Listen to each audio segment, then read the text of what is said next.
here from Games, Brrraaains A Head-Banging Life, gbhblofficial.com for short, and it is my pleasure to be standing here on Bloodstock 2025. A beautiful Saturday afternoon, but even more beautiful because I'm standing with Bloodstock. How are you? Doing very well, yeah. Just off stage, so yeah. Still got, still buzzing. Still soaked. Yeah? Have you had a moment to kind of just stop and think, wow, we achieved that? Yeah, just as we came off, we had a bit of time before we had to obviously come over around to here, so we had a beer just to celebrate and, enjoy it as the biggest Lockhorns gig to date, so just 5-10 minutes before we have to go back to doing work, so we just had a quiet beer together, Even this, it's work, but it's a celebration of what you've just achieved, and people want to now talk to you, which is still an incredible thing. Yeah. And the Bloodstock press side of things, well, look around you. It's got a level of professionalism and air about it, right? That just makes it feel like it's special. Yeah, I love it. I love it. Some of the experience though on stage, because ultimately it's flying by, right? Yeah, you know, well, it's that thing of hurry up and wait. Yeah. Hurry up and wait. Because you're just waiting, and then boom, that 4 count of the hi-hats, and then it's like, oh, pack your stuff up, go. It's gone, so you're just in a little bubble there with the rest of the guys, just enjoying the moment. And then it'll be when we see the footage back to be like, oh yes, we did that. Oh yeah. Sometimes, just because you're so you're in it, and you want to put the best performance possible on, right? Yeah, and it's that it sounds great. You're well looked after, so you're just focusing on the music. It's different when you have a technical issue, and that pulls you away from it. But because of how much of a professional setup it is, it takes that away, and you just focus on playing the music and having a good time. How does it compare to 2019? Oh, next level. Yeah, I mean, it's been a long time, but yeah.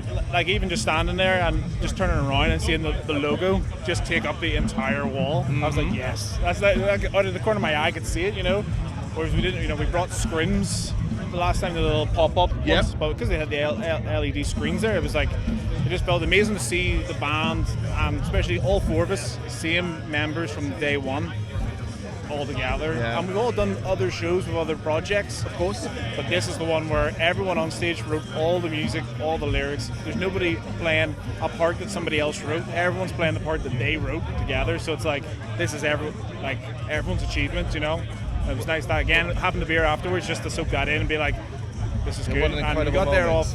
off, medal to the masses. Obviously Simon picked you, they get invited back. He takes the work afterwards, so they, you have to be putting that in the work and the quality. Yeah. You're not here by luck. And yes, hopefully, that's it. Especially with a little bit of a hiatus in a sense with COVID and whatnot. That there's still an interest in the band. That forced situation was not great. What was something though? Going back to 2019, because I really want to use that as a barometer for what you think you learned from that performance that you were able to then take into today. Is there anything? I'm not too sure. It was just. When you think back to 2019, how familiar are you? Do you remember because it's been quite a while. Do you remember how it went? Do you remember how you felt at the time? I thought people were enjoying it, and we did. What was, a blessing in disguise was the weather was so bad. And because the New Blood stage is in a tent, Cradle of Filth were postponed on the main stage. I remember, Everyone just pulled into the New Blood stage, so it was just having that experience in front of an audience like that. That is a nice platform to then take us onto the Sophie stage and know what they expect, how it feels, how the kick drum feels. With that size of stage, the slap back as well hits the snare. You hear a little echo come back. It's preparing for those things, so you're not caught off guard and start duffing up notes on stage. Just that little bit of familiarity with it. Being on a stage that size, which prepares you for Sophie. What do you think you need to do now to be back here again in a few years' time, but in a higher position? What do you need to do? The plan is consistency. So next year, material. We've got to have material out. And it's keeping that ball rolling from Red Room and Frenzy. Even this year, there's a release this year that's going to be released next year. Something has to come out. And then the plan would be, with the caliber of the stage of Sophie, that we can take that and hopefully jump on, do some tours. Because we're obviously from Northern Ireland, hit Limerick, hit Dublin, hit Belfast with a band that's touring, whether it's whoever, and start putting, these guys did Sophie, they could open up for us. They had that experience on the stage. They can do this for us, and start building that momentum. We got they're coming over and start jumping on the table. Just keeping the momentum going. Essentially, You feel like you've got a plan. You're confident in your plan. Yeah. And even now, the shows that we've been doing, selling out around Belfast and down south, it's a good thing, you know. And even the Siege of Limerick, which is a fantastic, it's unbelievable, you know, the main stage and getting that response back and people loving it, you know, and people singing the words and all. You're like, we're not from Limerick, you know. I know it's down the road essentially, but I don't know these faces, but they know the words and the music, and that's what, you know. So a lot of that helps because, I mean, Frenzy, using that as an example, has been really well received. It was the big statement-making track that you needed this year, I think, more than anything else. We're all anxiously kind of waiting to see what comes next. Are you satisfied so far with what you've accomplished this year? Oh yeah. Yeah? I'd say so, yeah. With Frenzy, and then this year we've been playing lots of local shows and the full audiences, you know. Yeah. So like Sophie stage, a new single, well received. Like that's, you know what I mean. Yeah, well, I mean, I suppose like, what more do you bloody need, right? Yeah. You know. It's just about trying to get the word out there and trying to get your name out there, and it's said as much and more people's ears on the track. It's doing very, very well, and it's still a lot of work involved in that.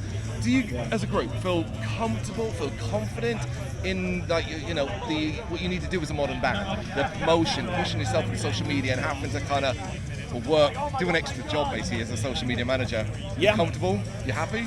Oh yeah, and there was one point, you know, like when I first put Lockhorns together, you know, I started looking after the social media, looking after the emails, looking at, you know, all even the technical stuff and whatever else, and then it just got to a point where we're having so many emails come in about this and about that we started to split it amongst the band. So Reese now, bass player, he looks after all the socials, and you know, if there's interviews to do, Alex takes it. You know what I mean? So I was doing them all. It was just too much. Yeah. And okay.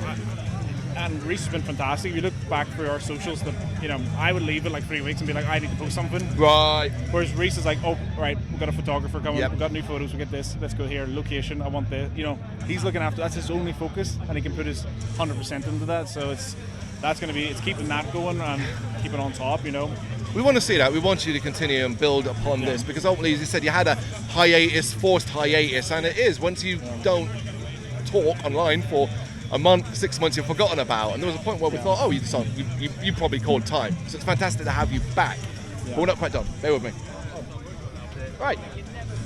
This is Ozzy Osbourne II, and in his head are random questions of everything and everything from festivals, Bloodstock related. So I'm going to pull some out at random. You just answer them. Okay. So we begin with favourite, well, it's actually an Ozzy Osbourne one, favourite Black Sabbath song. Go on. It's actually Heaven and Hell. Oh, well, then fair enough. I know, but there's the sun is just the moon at night. That lyric that just comes in and it speeds up, and the riff and all. It's one of the first riffs I ever learned on guitar. Yeah. At that time, you know, and I like hearing Rainbow and Dio and hearing his voice. That was like a big thing for me. I know it's, but close second, Paranoid, of course. But Heaven and Hell to me, every time it comes on, I don't skip it on the radio wherever. I listen to all the way through. I know controversial. I don't know if it's controversial, but I don't think it is. I'm a Dio Mark as well. Yeah. As much as you love Ozzy, I'm a Dio all the way. You know, it is what it is. Favorite band of the weekend so far? Have you actually had a chance to see anybody yet? No, I'm not going to get to see any bands at all. No, you were off as well, yeah. I've got to fly back. I had a baby daughter on Wednesday. Oh my god! So, congratulations! Thank you very much. So, it was trying to get here because we only took her home yesterday. And my wife was very keen for me to come. She was like, no, I'll be fine. I was like, no. So I flew in today. She's well looked after, the baby's looked after, and then Corey, drummer's going to drive me home. Oh my God. We'll drive to the airport here in a little while, and I'm going to fly back. So I am sad I'm missing. Your first child? First child, yeah. Congratulations, really. So it was a lot from Sunday. I didn't know what was going to happen, so I only booked the flight for this morning, yesterday. So it was but I am sad I'm missing Pale Face and Static X and Fear Factory. I think you have probably the best reason, the best excuse you'll ever have. Okay, what is the one thing you should always take to a festival? The number one thing.